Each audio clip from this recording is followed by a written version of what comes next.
Après presque 2 mois de détention secrète, plusieurs dignitaires du régime déchu, civils comme militaires, parmi lesquels le fils de l'ancien président Issoufou Mahamadou, ont été déposés dans plusieurs prisons de Niamey et Tillabéri. Un déferment dont les raisons n'ont pas encore été annoncées, mais qui satisfait une majeure partie de l'opinion publique nationale.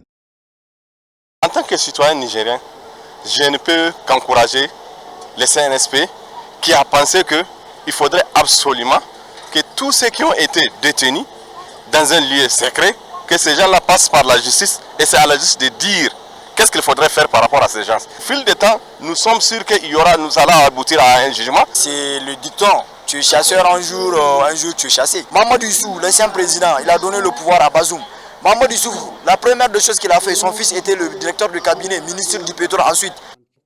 Coïncidence ou pas, dans la même journée, le Conseil national pour la sauvegarde de la patrie a décidé de la création d'une nouvelle commission chargée de lutter contre la corruption, les détournements des deniers publics et l'enrichissement illicite dénommée Commission de lutte contre la délinquance économique, financière et fiscale. Une commission qui suscite au sein de l'opinion publique nationale espoir et crainte.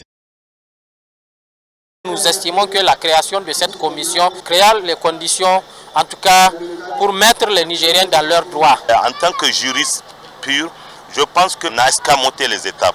Parce que selon moi, le CNSP aurait dû prendre d'abord une ordonnance pour fixer le cadre légal dans lequel cette commission va travailler. Cela nous aurait permis d'éviter les travers qu'on a connus avec des institutions budgétivores comme la Halcia qui ont passé une dizaine d'années sans résultat probant. Ce qu'on attend, c'est que les gens qui vont animer cette institution, il faut que ce soit des gens intègres, des gens soucieux du devenir du Niger. Il ne faut pas qu'on amène des gens qui traînent des casseroles pour leur demander d'animer cette institution. Ça ne va pas marcher, ça va être voué à l'échec. Il faut réellement trouver des personnalités de bonne moralité, faire même des enquêtes de moralité, pourquoi pas?